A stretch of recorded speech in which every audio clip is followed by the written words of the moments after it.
I Know Why the Caged Bird Sings by Maya Angelou. Chapter 29.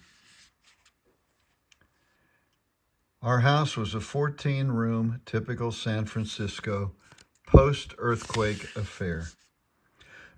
We had a succession of roomers, bringing and taking their different accents and personalities and foods.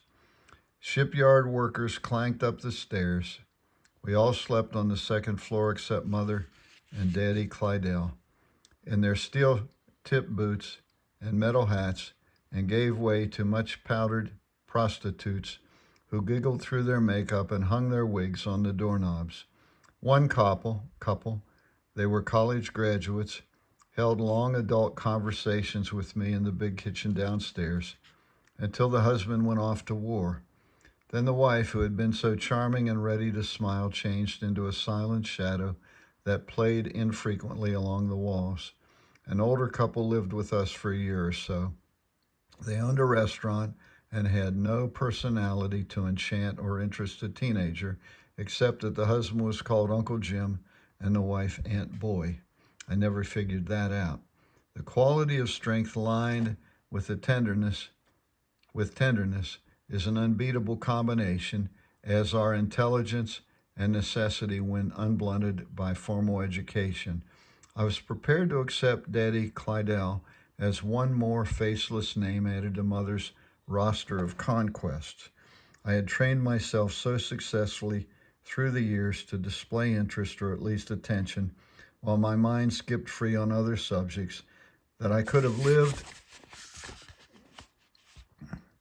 in his house without ever seeing him and without his becoming the wiser.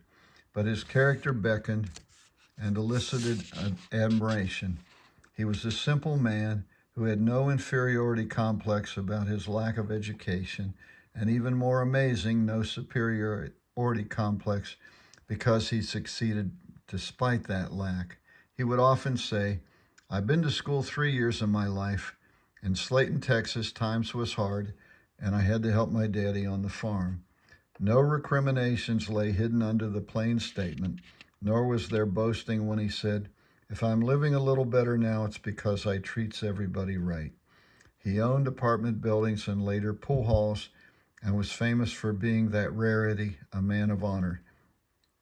He didn't suffer as many honest men do with the detestable righteousness that diminishes their virtue. He knew cards and men's hearts.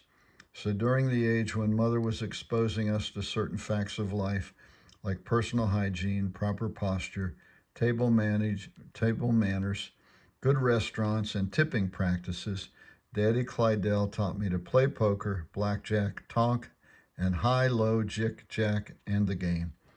He wore expensively tailored suits and a large yellow diamond stick pin.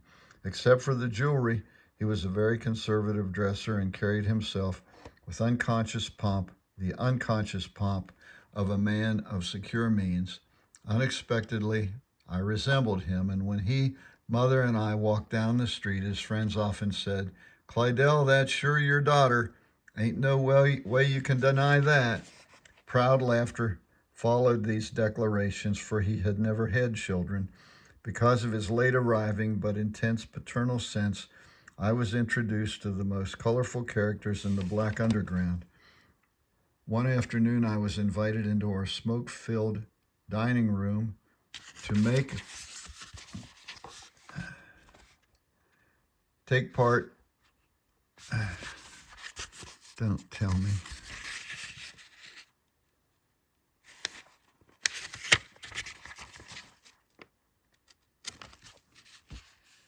To make the acquaintance of Stonewall, Jimmy, Just Jack, Cool Clyde, Tight Coat, and Red Leg.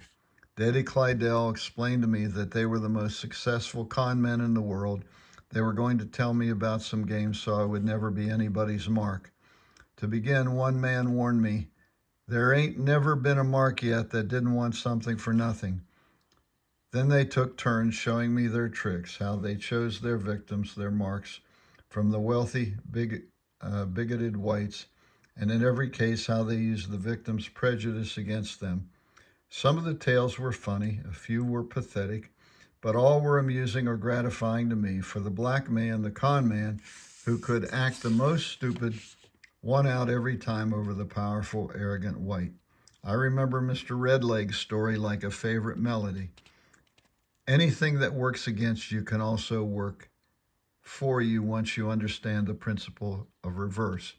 There was a cracker in Tulsa who bilked so many Negroes he could set up a Negro bilking company. Naturally, he got to thinking, black skin means damn fool. Just Black and I went to Tulsa to check him out. Come to find out, he's the perfect mark. His mama must have been scared in an Indian massacre in Africa. He hated Negroes only a little more than he despised Indians, and he was greedy. Black and I studied him and decided he was worth setting up against the store. That means we were ready to put out a few $1,000s in preparation. We pulled in a white boy from New York, a good con artist, and had him open an office in Tulsa. He was supposed to be a northern real estate agent trying to buy up valuable land in Oklahoma. We investigated a piece of land near Tulsa that had a toll bridge crossing it. It used to be part of an Indian reservation, but had been taken over by the state. Just Black was laid out as the decoy, and I was going to be the fool. After our friend from New York hired a secretary and had his cards printed, Black approached the Mark with a proposition. He told him that he had heard that our Mark was the only white man colored people could trust. He named some of the poor fools that had been taken by the crook. It just goes to show you how white folks can be deceived by their own deception. The Mark believed Black. Black told him about his friend who was half Indian and half colored, and how some northern white estate agent had found out that he was the sole owner of a piece of valuable land, and the northerner wanted to buy it. At first, the man acted like he smelled a rat, but from the way he gobbled up the proposition, turns out he thought he smelled what he thought he smelled was some, sorry about the word again, nigger money on his top lip. He asked about the whereabouts of the land, but Black put him off. He told his cracker that he just wanted to make sure that he would be interested. The Mark allowed how he was being interested, so Black said he would tell his friend they'd get in touch with him. Black met the Mark for about 3 weeks in cars and in alleys and kept putting him off until the white man was almost crazy with anxiety and greed, and then accidentally, it seemed, Black let the name of the northern real estate agent drop the name of the northern real estate agent who wanted the property. From that moment on, we knew we had the big fish on the line, and all we had to do was pull him in. We expected him to try to contact our store, which he did. That cracker went to our setup and counted on his whiteness to ally himself with Spots, our white boy.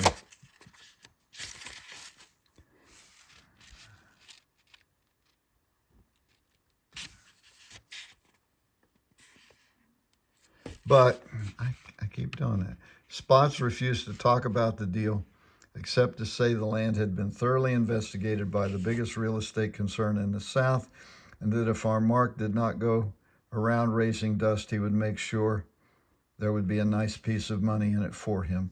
Any obvious inquiries as to the rightful ownership of the land could alert the state, and they would surely push through a law prohibiting the sale. Spots told the Mark he would keep in touch with him. The Mark went back to the store 3 or 4 times, but to no avail. Then, just before we knew he would crack, Black brought me to see him. That fool was as happy as a sissy at a CCC camp. You would have thought my neck was in a noose, and he was about to light the fire under my feet. I never enjoyed taking so much money.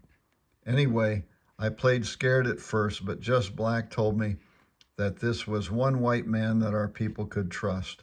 I said I did not trust no white man because they all wanted was a chance to kill a black man legally and get his wife in bed. I'm sorry, Clydell. The Mark assured me that he was the only white man who did not feel like that. Some of his best friends were colored people. In fact, if I didn't know it, the woman who raised him was a colored man, and he still sees her to this day. I let myself be convinced, And then the Mark began to drag the northern whites. He told me they made Negroes sleep in the street in the north, and they had to clean out toilets with their hands in the north, and even things worse than that. I was shocked and said, then I don't want to sell my land to that white man who offered $75,000. Just Black said, I wouldn't know what to do with that kind of money. And I said that all I wanted was to have enough money to buy a home for myself.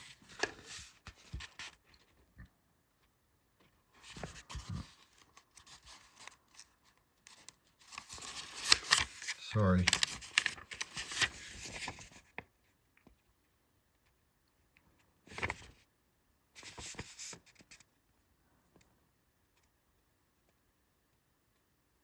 To buy a home for my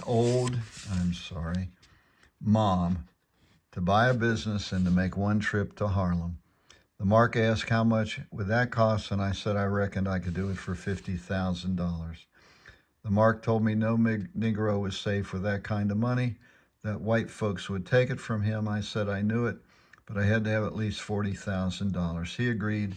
We shook hands. I said it would do my heart good to see the mean Yankee go down on some of our land.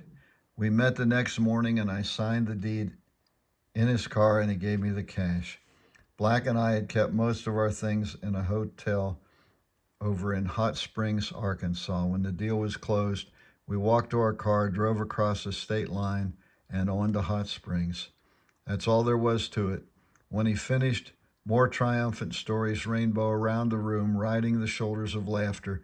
By all account, these storytellers, born Black and made before the turn of the 20th century, should have been ground into useless dust. Instead, they used their intelligence to pry open the door of rejection and not only become wealthy, but got some revenge in the bargain.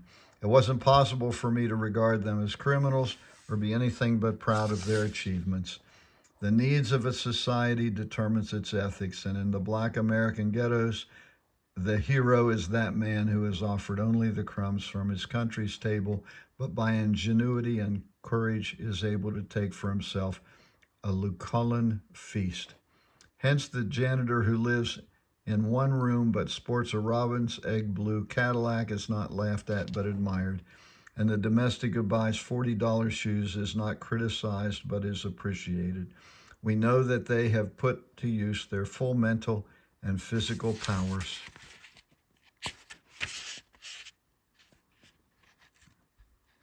Each single gain feeds into the gains of the body collective. Stories of law violations are weighed on a different set of scales in the Black mind than in the white. Petty crimes embarrass the community, and many people wistfully wondered why Negroes don't rob more banks, embezzle more funds, and employ graft in the unions.